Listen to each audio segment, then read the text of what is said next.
What's up, Thrashers, and welcome back once again to the Thrash Maniac 99 YouTube channel, and I am back with another album review, and today I am talking about the latest offering from Norwegian progressive metal slash progressive black metal masters, Borknagar, with Fall.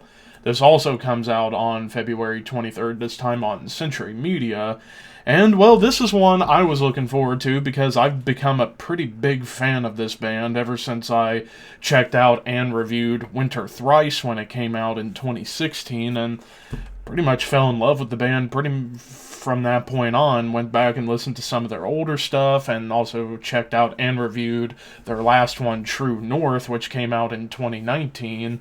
And it's been a long wait, almost 5 years in between albums, so this is one of the longer gaps we have had between studio albums from Borknagar. And of course, this is the second one with ICS Vortex basically taking over full lead vocals, clean, and the black metal vocals, while keyboardist Lars Nedland is also doing clean vocals on here too. So yeah, as much as I loved True North when it came out, I still felt like there was something missing without the presence of one Wintersorg. And he was part of the reason why I fell in love with this band, because his vocals kind of his clean vocals reminded me of like a young James Hetfield, Matt Heafy. So yeah, I kind of missed that vocal style, but we got a pretty good trade-off with having both Lars and ICS Vortex taking over the helm, and they do a great job, but I just felt like having Wintersorg be that like contrast to the more higher vocals that Lars and ICS Vortex do was always a great thing. But now I've gotten used to it, and while True North is amazing, I still like Winter Thrice a little bit more. But with this album, I will say I really like the vocal dynamics on here. Why don't I talk about production first? This album was mixed and mastered by Jens Bogren, and of course, anything Jens Bogren touches for production, it's going to sound fantastic. And of course, as far as like, what are some of the main tropes you're going to get throughout this album?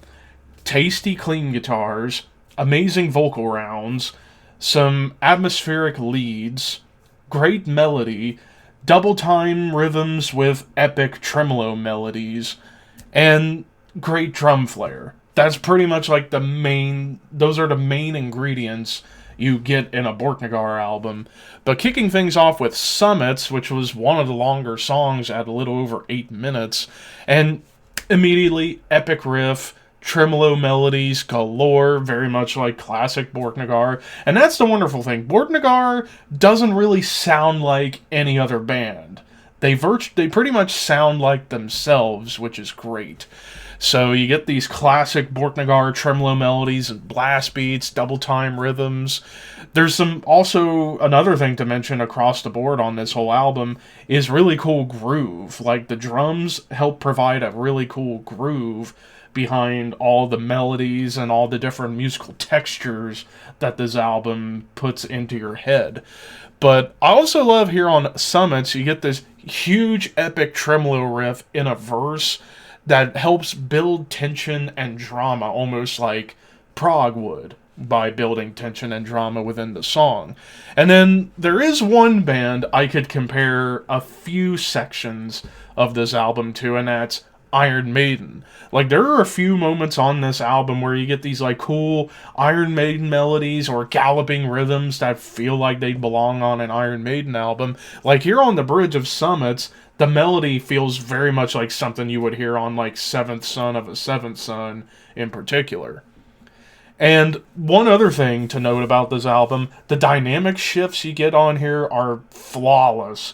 Like, they'll start off at like a really high tempo, or not like a high tempo, but at a high register of volume, and then they'll calm things down, whether it be through the synths, or clean vocals, or clean melodies, and then build right back up into the heavier riffs, and rinse and repeat, and it's all done fantastically well. Then we get into Nordic Anthem, which this song was probably, for some, the catchiest song of the album, because it was mostly like simple progressions, but with like tribal rhythms. And it's one of a couple of songs that's all clean vocals.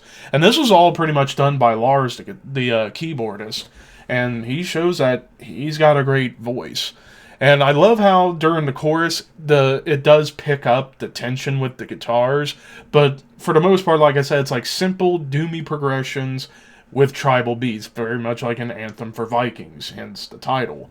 Afar starts off with synths and clean melodies building up, and then it gets back to some doomy grooves with some chug, like there's some like melodic chugging riffs coming up here and there.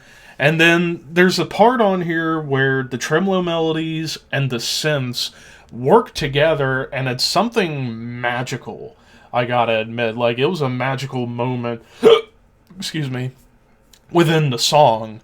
And then you get to a song called Moon, which is track number 4. You get a more heavy riff, but still has melody attached. And it's more of a machine gun riff as opposed to, like, crazy tremolos. Like, it's not as fast as a tremolo, but it's more, I don't want to say thrash, but it kind of feels a little thrashy. But it's still laced with double time rhythms and groove.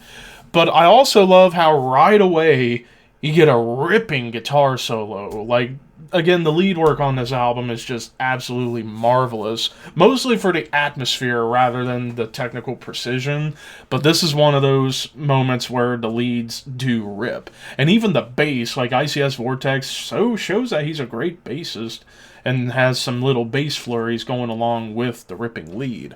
And even some, like, real belting vocals from ICS Vortex, too. Like, his vocal range, I do think it's underappreciated by a lot of fans because, holy shit, he can sing every which way but loose. Then you get a nice doomy, clean melody, marching drums, and then into an Iron Maiden gallop of epic proportions. It's just prog beauty. That's what this song is. Then we get to Stars Ablaze, which was the second longest song at like 8.5 minutes. And violins and cellos mixed with clean guitars add like this more somber quality to it.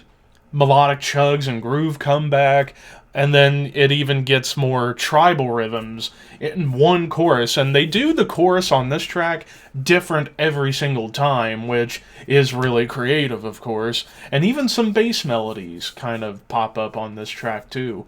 Unraveling, which is kind of one of those like more old school sounding songs. Like you get a galloping rhythm and riff at the beginning, then it's subdued in the mood shift.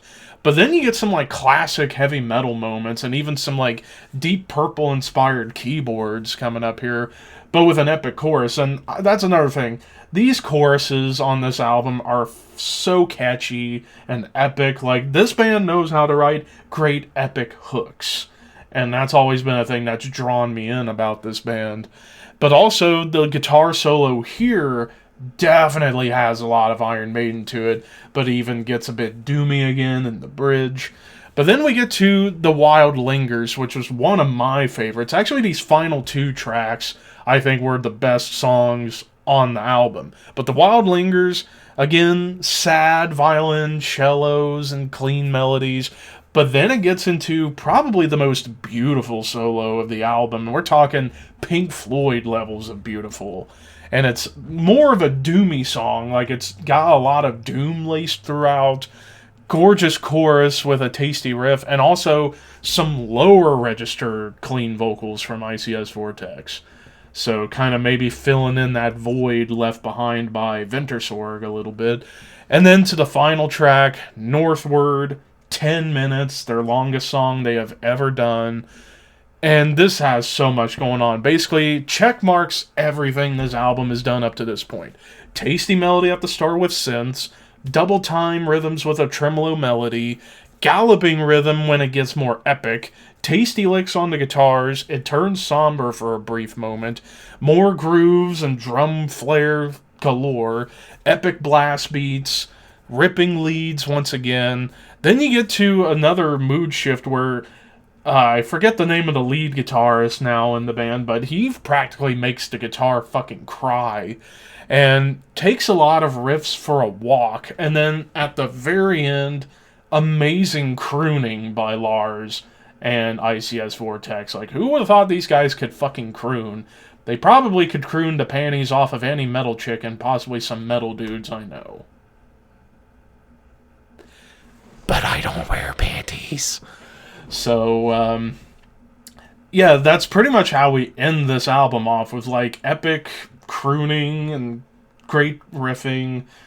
It's a Borknagar album. This is just masterfully crafted progressive metal. This is definitely, I would say, more progressive metal than progressive black metal.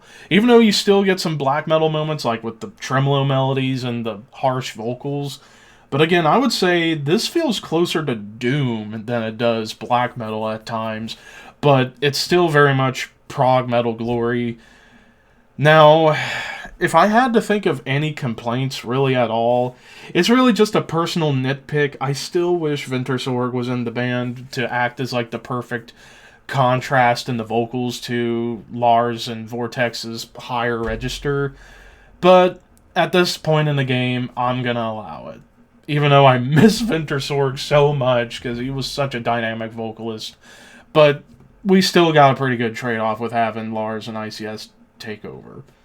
So overall, I'm going to give this 4.5 out of 5. This is yet another amazing album from probably one of the greatest bands Norway has ever produced, and probably one of the more underrated bands out of Norway. Like, when it comes down to, like, Norwegian metal, I often feel Borknagar gets a bit overlooked, and I think this album could be a good gateway album for a new fan. So, as far as any bands to compare us to, if you are a fan of, I would say, Enslaved, Arcturus, Ishan, and maybe even a little bit of Opeth, I guess. Like, early Opeth, like Orchid and Morning Rise, per se. If you're a fan of those bands, check this album out. It's beautiful. But of course, those are just my opinions. What did you guys think? Let me know in the comments below. And until next time, keep your horns high and your dreams wet.